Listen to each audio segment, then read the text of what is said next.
Welcome to The Source, where we combine the headlines with in-depth conversations with the newsmakers themselves. I'm Pinky Webb. Today on the program, it's a race against time. Metro Manila mayors beef up measures to contain the rapid increase of COVID-19 cases. And 1 year on, Malacañang says the government is doing an excellent job in handling the pandemic. A probe is underway on the killing of Calbayog Mayor Ronald Aquino. The police say it's a shootout, but the family insists it was planned.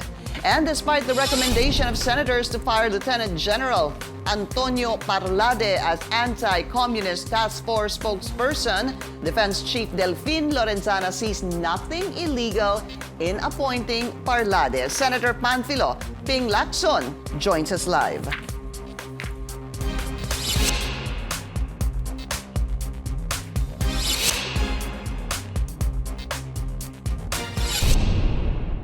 Metro Manila mayors will be implementing uniform curfew hours in the entire region starting Monday, March 15. This is part of the government's move to control the surge of COVID-19 cases in the country.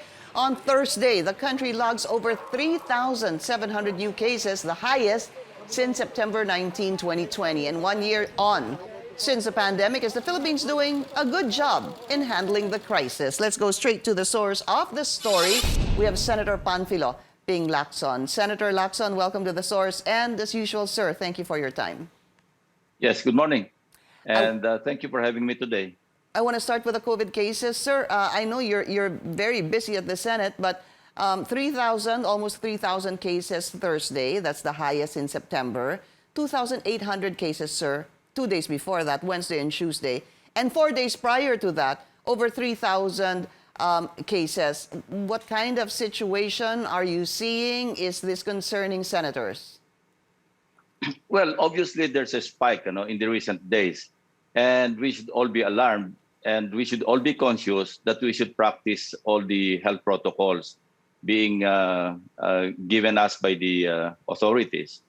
Yeah, and the recent move to impose curfew, at least in Metro Manila, is a good move.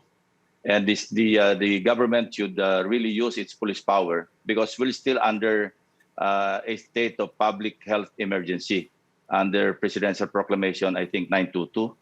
So there you go. We should really be careful and conscious. I wonder, though, Senator Lacson, if those are enough, imposing a curfew from 10 to 5 a.m. and deploying possibly more police and maybe even military back on the streets. Palagay niyo ho ba sapat na yon, or meron pa ho kayang kailangan gawin? Do you think we should revert back to a stricter quarantine status? Well, it's maintaining a balance between our economy and the health concerns of our people. Ang problema kasi, meron tayong vaccines na dumating, more than 1 million, and there are more coming. Unless we accelerate the pace ng vaccination, medyo matatagalan tayo, because I did some computation, I did the math. As of March 10, ito yung latest report, latest update.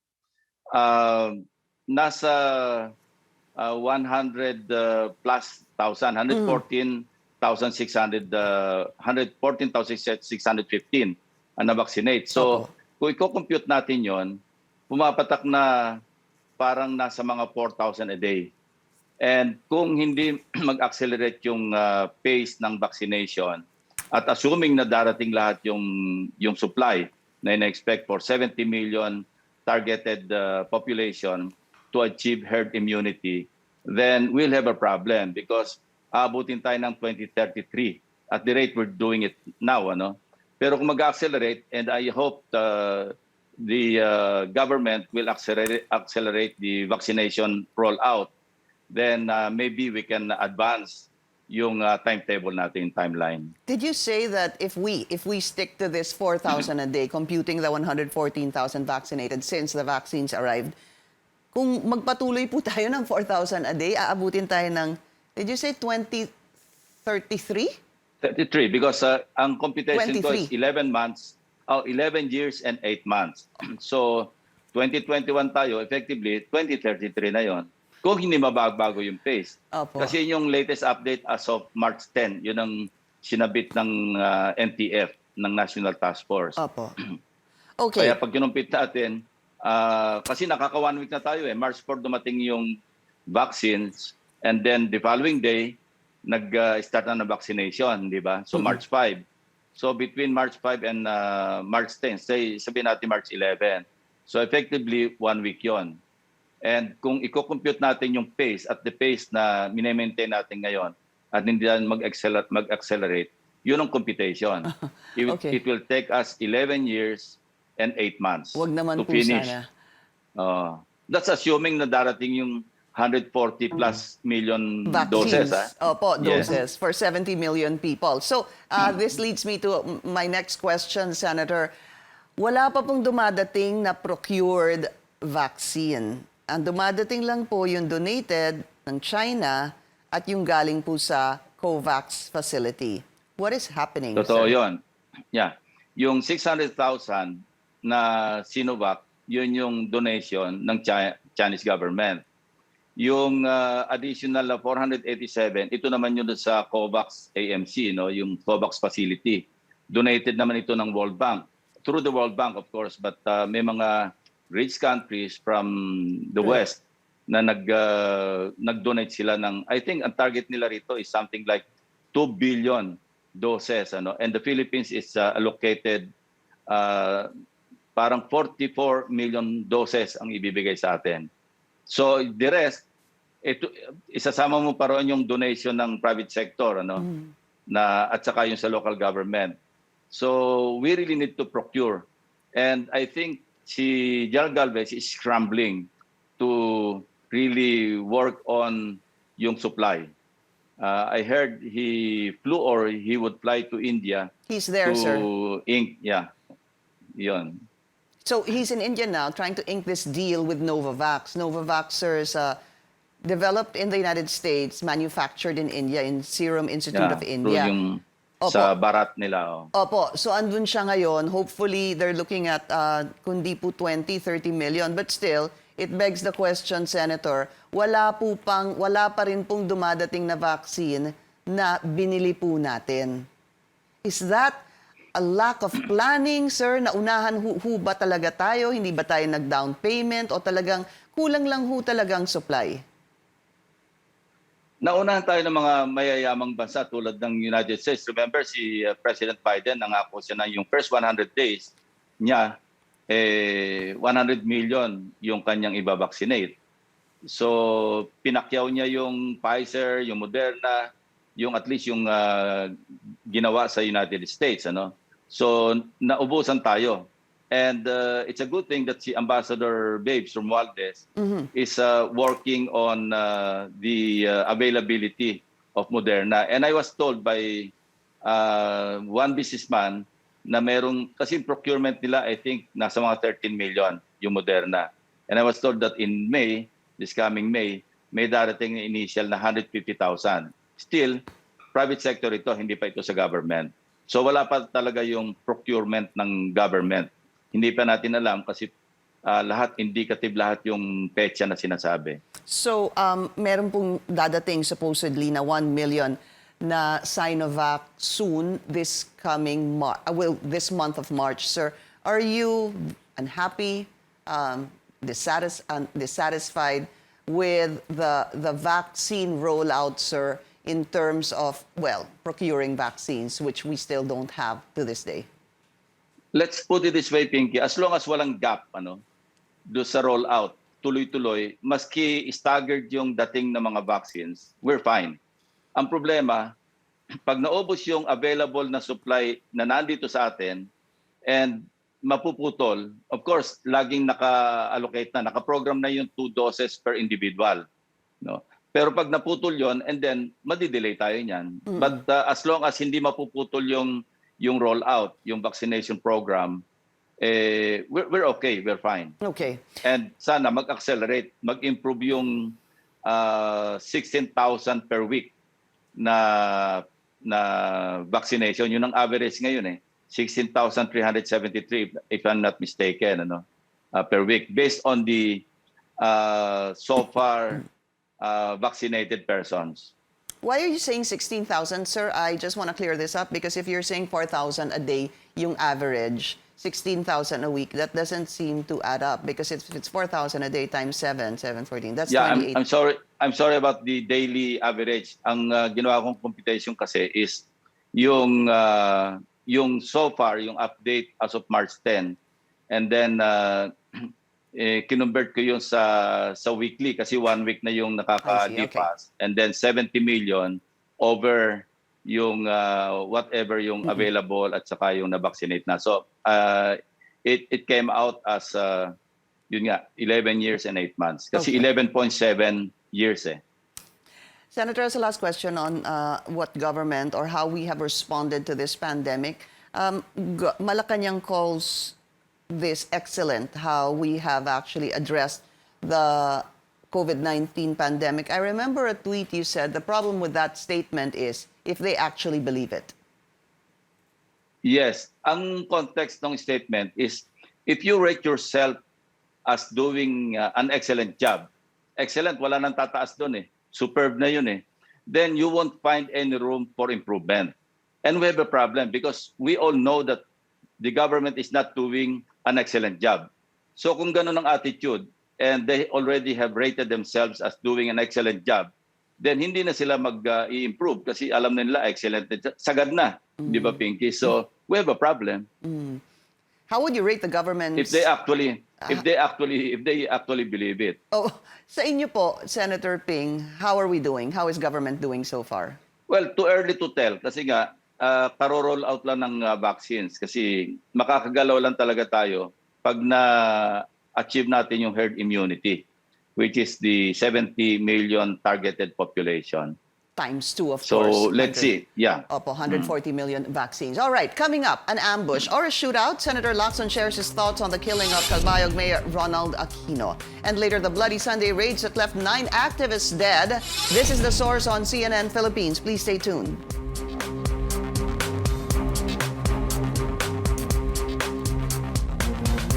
You're watching The Source on CNN Philippines. Our guest today is Senator Panfilo Ping Lacson. So, Senator, I just wanted to get your thoughts on the killing of Mayor Ronald Aquino of Calbayog, Samar. So, basically, the PNP is saying it was a shootout, but the family is insisting it was an ambush. Could you help us make sense of what happened, being a former PNP chief? Kasi, sir, tad-tad po ng bala yung katawan ni Mayor. Ang sabi daw, 20 or 21, kalahati lamang nung katawan. The van that he was in, also full of shots. Yung unmarked vehicle po nung police, yung ginamit po nila, also peppered with bullets. Paano ho ba to? Ambush ho ba or shootout? And how can this be resolved? Who is telling the truth here? Well, the DOJ is investigating, and we have high trust kay Secretary Guevara. When he says he will investigate, he is really investigating. And I think may track record naman yung mama for being fair in the conduct of his investigations, even in the past. Now, ang nangyayari kasi, yung he says, we depend largely on witnesses or eyewitnesses, so-called eyewitnesses. Ang problema, Pinky, we were not there and we don't know the facts. So we only have to rely on the investigation being conducted.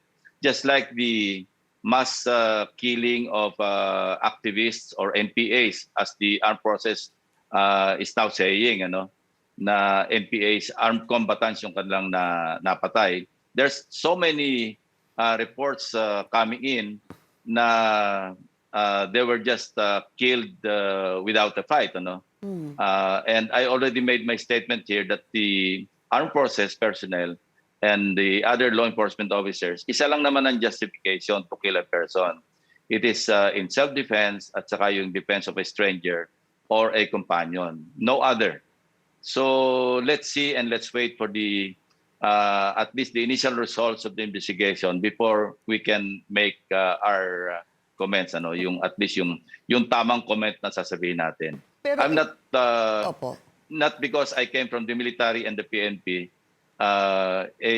Meron akong bias. I think when I became a senator, I ceased to become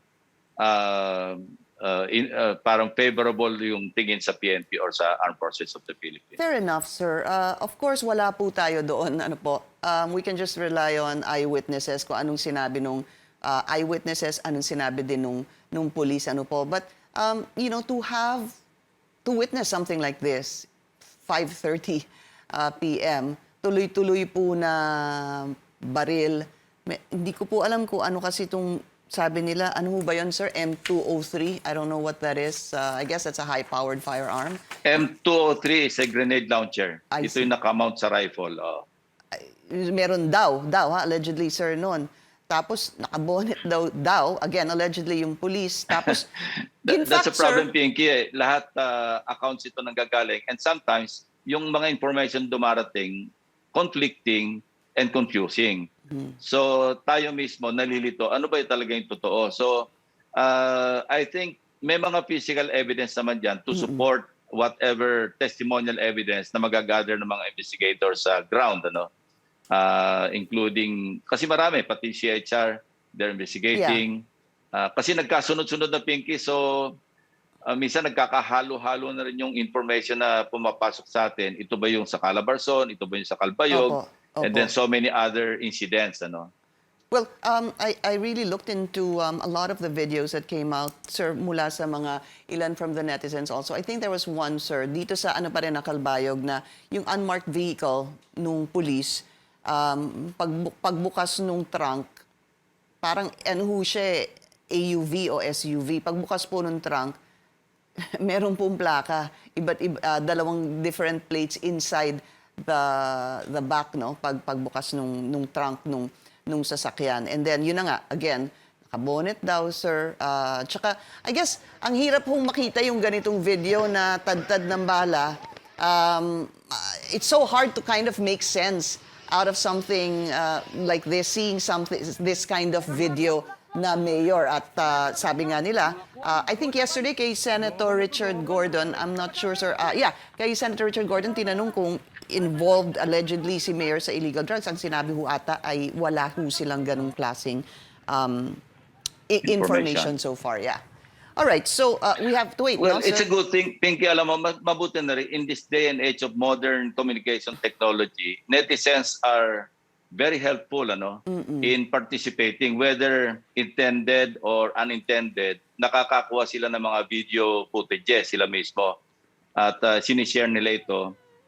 I just hope na hindi lang nila i-share ito sa social media, i-share nila sa mga investigators para talaga makatulong. Because pag overwhelming yung evidence, I think maski sabihin pa natin, assuming without admitting na may bias yung mag-iimbestiga because kabaro nila, pagka sobrang na yung pressure because sobrang overwhelming na yung evidence na pinipresenta, especially kung physical evidence to like video footages and then yung forensic results, yung examination, then malaki may tutulong yon para ma-guide properly yung conduct ng investigation. But isn't that the sad part, Senator Lacson, that kailangan, parang maswerte na lang na may netizens ngayon nakakapagkuha ng video. Otherwise, it's so hard to actually have a clear determination kung ano talaga nangyari dito. Because, you know, if you don't see anything, it's hard to believe what one person would say over the other, hindi ba ho? Kasi, what about these body cams? Isn't it about time, sir, na gamitin na ito? Why? Puntahan po natin yung 9 dead na activists dito sa Calabarzon. Very quickly, let's talk about that too. I mean, again, he said, she said, sir, sabi ng pulis ng laban. Ang sabi po nung kabilang kampo, hindi ng laban. Pumasok ang pulis sa loob, na-secure na yung area, pinalabas daw yung pamilya, according to Congressman Nery Colmenares. Pagkatapos, paglabas ng pamilya, nakarinig na lang daw ng mga putok. And to add to that, sir, 4 of the remains were, for lack of better terms, sir, held hostage in this funeral home in Antipolo. Nakagabi ata, naibigay na sa pamilya. Why are these things happening, Senator? Well, yun ang problema because napag-usapan namin ito sa debate, sa plenary debates namin. When I was being interpolated dito sa committee report na sinabit ko, na final namin, doon sa NTF-LCAC. Yes. I think it was Senator Gordon who interpolated me. And yun ang sinasabi niya, na kapag yung commander-in-chief ang nag-utos ng kill, kill, kill or shoot to kill, then it's incumbent. I told him it's incumbent to upon the middle level officers or even the high-ranking officers na i-clarify nila, i-qualify nila mabuti kung ano ibig sabihin ng order. Because pag sinabing kill, kill, kill, hindi ibig sabihin nun talagang harabasta yung kanya-kanya na parang bahala na si Batman. There are still laws that govern yung pagpatay ng tao. Sabi ko nga kanina, the only justification under the law is in self-defense or in defense of oneself. And then let me add to that, Senator Ping, sabi mo nga, buti na lang nandyan yung, an added information, of course, yung netizens. There's also a viral video. I'm not sure if you saw this, Senator Ping, doon po sa Valencia, Bukidnon, na supposedly may pulis, may kinuhang baril, nagpaputok. Yeah. Did you see that, sir? Tapos inilagay doon. I saw that. Oh, Yeah. pero can you imagine, sir, kung di nakuha po yung video na yan? Well, meron na naman version yung police doon. Yes. Sinasabi nila, in frustration, Nagalit. pinaputok. All these things that have been happening, not just now. Remember the case of the Korean who was kidnapped Yes. effectively for ransom, and then he was killed. Ang testimony na nakuha namin doon, right inside the Camp Crame. Opo. So we investigated, we produced, we managed to produce some evidence, and we submitted everything to the authorities because yung Senado naman or yung Kongreso, we can only conduct inquiries in aid of legislation. But it is the function of the executive to conduct the criminal and the administrative investigation against those who may be responsible.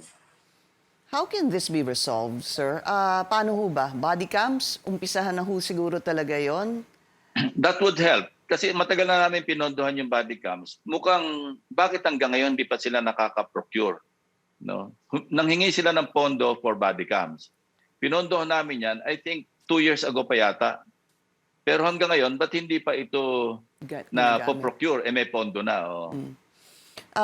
Okay, so then let's talk about the recommendation of the Defense Committee at the Senate, sir, yung kay General Parlade na tanggalin siya from his post as NTF LCAC spokesperson. So tell us the reason behind this, because from my understanding, sir, parang it becomes unconstitutional because he should not be holding a civilian post because he's still active in the military. Please explain, sir.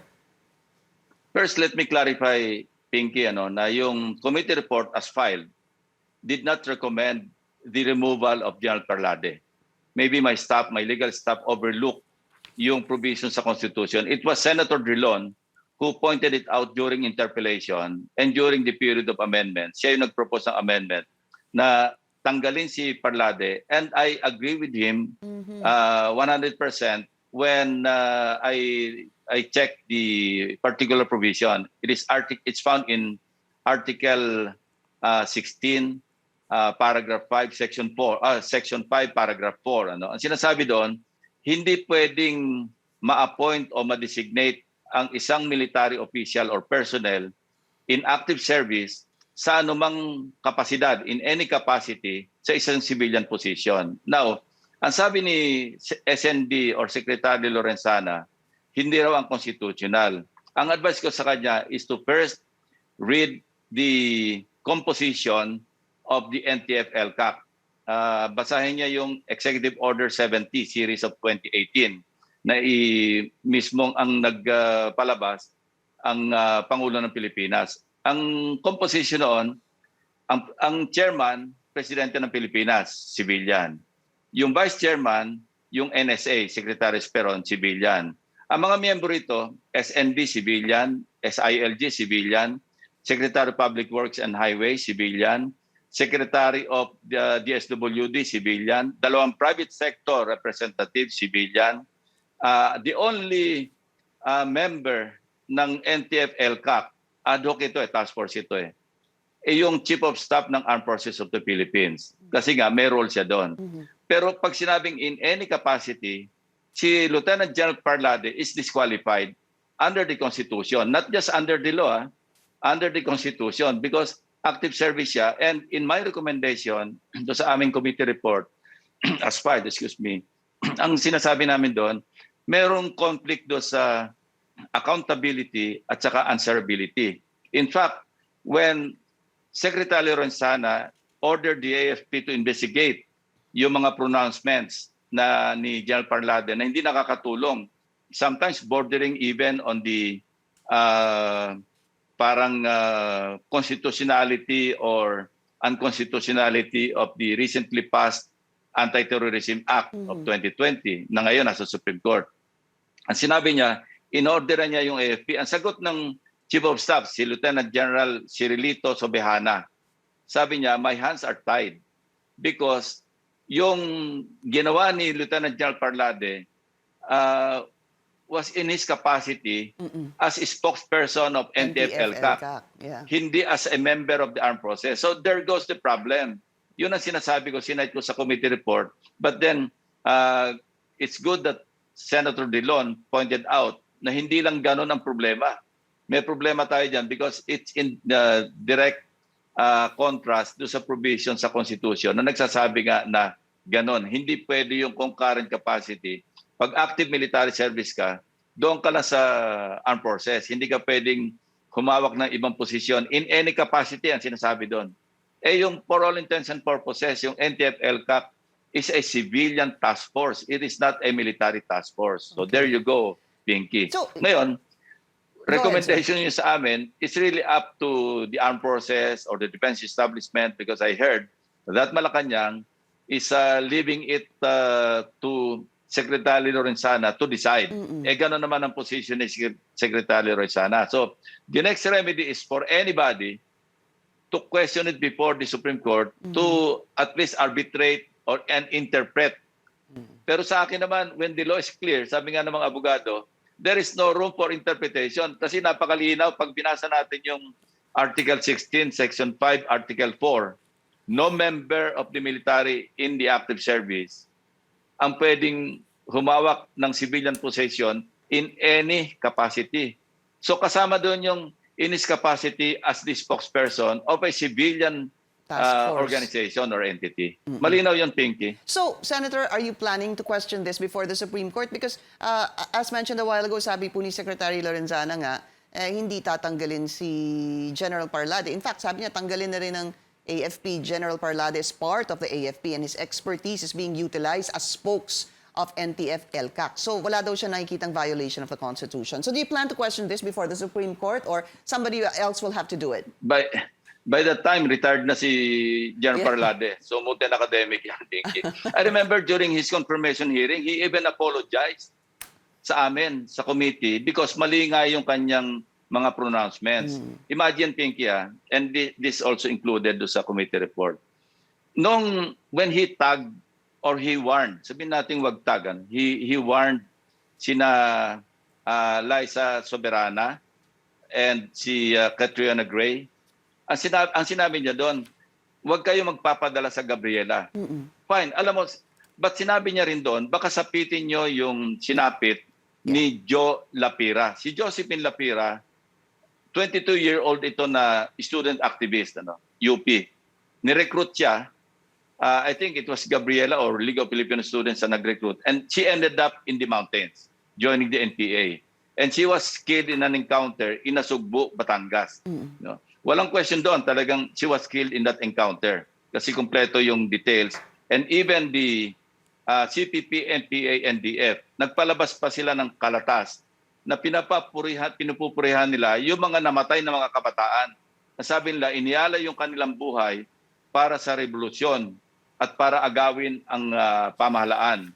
So malinaw na talagang inaamin nila virtually na mga NPA talaga yung mga bata. So ito yung nagkaroon ng problema hanggang sa, well, I know General Parlade means well. I will still give him that. Ang problema lang is hindi siya nag-iisip, parang he talks faster than he thinks. Parang nauna yung pagsasalita niya, hindi niya alam yung implication. When he also tagged Tech Torres Tupas, di ba? Yung sa PDI. Ang sinabi niya doon, parang propagandist na mga terrorist, referring to the NPAs. Because right now, the CPP-NPA has been designated, not yet proscribed, designated by the AT Council, Anti-Terrorism Council, as a terrorist organization, terrorist group. So, yung salita na parang may overboard, yeah, I remember during the confirmation hearings, I warned him because yung mga pronouncements niya, parang bordering on the parang violation ng tinatawag na yung parang nasa overbreadth doctrine, parang overboard. And the Anti-Terrorism Act can rise and fall do sa doctrine ng pagiging overboard, yung overboard doctrine, overbreadth doctrine. The definition. All right, Senator, I wish we had more time. Naubos na po. Senator Ping Lacson, maraming salamat po sa inyo. Thank you, Pinky. Thank you, and thank you for joining us here on The Source. I'm Pinky Webb. You're watching CNN Philippines.